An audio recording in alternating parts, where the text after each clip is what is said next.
dua tim, yaitu tim afirmasi dan tim oposisi. Semua peserta debat harus mematuhi peraturan yang telah ditentukan. Selanjutnya, saya persilakan masing-masing tim menyampaikan perkenalan selama 1 menit dan dimulai dari tim afirmasi. Assalamualaikum warahmatullahi wabarakatuh. Waalaikumsalam warahmatullahi wabarakatuh. Perkenalkan, saya Putri Sandra Jatuh dari tim afirmasi sebagai pembicara 1. Saya Laila Nurmakfiro dari tim afirmasi sebagai pembicara 2. Saya Rahmaul Turhani dari tim afirmasi pembicara 3. Selanjutnya dari tim oposisi. Assalamualaikum warahmatullahi wabarakatuh. Waalaikumsalam warahmatullahi wabarakatuh. Perkenalkan, nama saya Muhammad Syafiq Wasdiansyah dari tim oposisi pembicara 1. Perkenalkan, nama saya Bina Amalia dari tim oposisi pembicara 2. Perkenalkan, nama saya Dara Sarina dari pembicara 3 tim oposisi. Selanjutnya, pembicara tim afirmasi, saya persilakan untuk menyampaikan materinya selama 3 menit dan dimulai dari sekarang. Secara umum, nasionalisme adalah suatu paham yang menggunakan dan mempertahankan kedaulatan sebuah negara dengan mewujudkan satu konsep identitas bersama untuk seluruh manusia yang mempunyai tujuan atau cita-cita yang sama dalam mewujudkan ekonomi nasional. Singkatnya, nasionalisme dapat disebut sebagai rasa ingin mempertahankan negaranya, baik dari internal maupun eksternal. Menurut Muhammad Nur, bahasa asing telah mengalami rasa nasionalisme. Semuanya kembali pada komitmen masyarakat sendiri. Apakah mereka mau mempertahankan bahasa persatuan atau tidak? Selama mereka menyadari pentingnya bahasa Indonesia, ini tidak akan jadi masalah. Tidak ada salahnya belajar bahasa yang asing, terutama bahasa Inggris, karena dengan mempelajari bahasa internasional kita dapat mempersiapkan diri dalam menghadapi persaingan global. Terima kasih. Saya kira cukup materi dari tim afirmasi.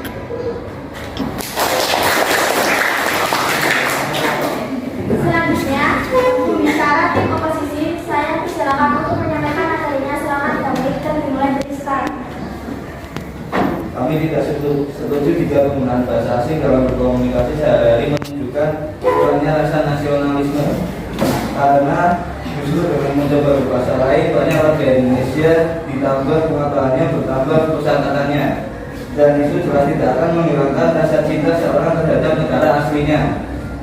Sekarang coba bayangkan apabila tidak ada rakyat Indonesia yang menggunakan bahasa asing dalam berkomunikasi sehari-hari demi membuktikan kalau mereka sangat cinta tanah air, maka rakyat Indonesia akan dipandang bodoh di dunia, karena tidak ada satupun rakyatnya Indonesia yang menguasai bahasa dari negara lain. Menurut Menteri Pendidikan Syekh Hidayat Muhammad Nur, mengatakan nasionalisme tidak ada kaitannya dengan penggunaan bahasa asing dalam pergaulan sehari-hari. Ada mendidik bangsa seperti Soekarno-Hatta mempunyai kemampuan menguasai bahasa asing yang mumpuni, tapi jangan ragukan nasionalisme mereka. Semua tergantung komitmen mereka akan negara. Menggunakan bahasa asing dalam komunikasi sehari-hari bukan berarti mengurangi rasa nasionalisme. Dengan menggunakan bahasa asing, salah satunya adalah bahasa Inggris, dapat lebih mudah mengikuti perkembangan di dunia karena bahasa Inggris merupakan bahasa internasional. Perkembangan bahasa Indonesia akan mengikuti seluruh saluran perdagangan internasional menjadi lancar. Menggunakan bahasa asing bukan berarti tidak mencintai bahasa nasional. Akan tetapi dalam modernisasi seperti sekarang akan sangat penting jika kita mampu menguasai bahasa Inggris sehingga meminimalisir kesalahpahaman dengan budaya lain yang masuk ke Indonesia. Penggunaan bahasa asing Inggris tidak terpengaruh apapun dalam bahasa Indonesia karena bahasa Inggris merupakan bahasa internasional. Menggunakan bahasa Inggris seperti memang sudah digunakan di zaman sekarang. Menyalahkan bahasa asing sebagai pemicu penurunan rasa nasionalisme, saya tidak setuju. Sebab berkurangnya tergantung dari individunya. Bila dia memiliki rasa nasionalisme yang tinggi, jadi tidak akan berpikir. Rasa nasionalismenya hanya karena menggunakan bahasa asing dalam seharinya. Zaman sekarang kita harus berpikir terbuka, jangan hanya menyalahkan satu faktor saja. Jika diteliti, banyak sekali faktor-faktor lain yang melandasi hal tersebut. Jadi saya bahasa asing dalam berkomunikasi sehari-hari, menunjukkan kurangnya rasa nasionalisme seseorang. Sekian, terima kasih. Selanjutnya, saya berikan kesempatan pada masing-masing tim untuk memberikan komentar atau tanggapan atas apa yang berkawan.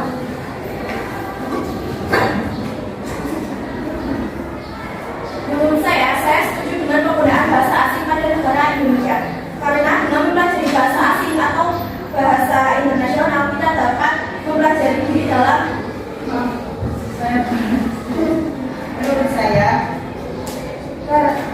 kurang setuju karena jika penggunaan bahasa asing tersebut meningkat, maka Indonesia akan semakin berkembang. Sebelum bahasa asing meningkat, kita juga bisa mencegah untuk tidak sama-sama menggunakan bahasa asing. Maaf, saya kurang setuju. Lalu bagaimana jika masyarakat terlalu menikmati bahasa asing tersebut dan melupakan bahasa Indonesia akan bisa menurunkan rasa nasionalisme. Tidak selamanya bahasa asing dapat menurunkan rasa nasionalisme dan tidak kedua merupakan bahasa Indonesia.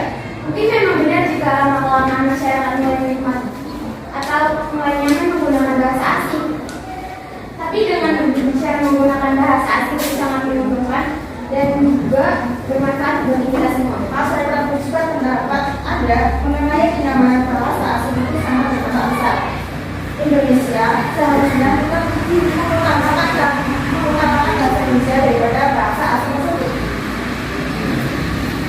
Tidak ada salahnya juga belajar bahasa asing karena dengan mempelajari bahasa asing, bahasa internasional, kita juga dapat mempersiapkan diri dalam menghadapi persaingan global.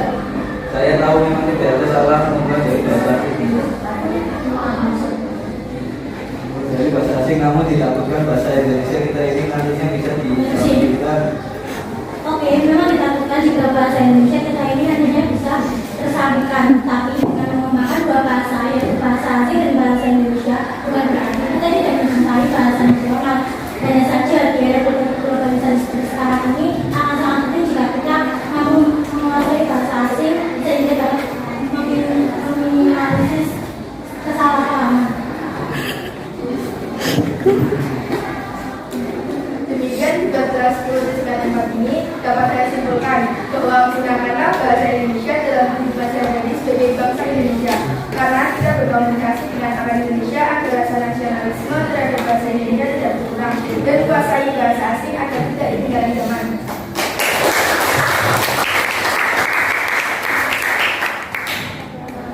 Peserta debat yang berbahagia, debat dengan mosi penggunaan bahasa asing menurunkan rasa nasionalisme telah berakhir. Dengan mengucap syukur alhamdulillah, debat hari ini kami tutup.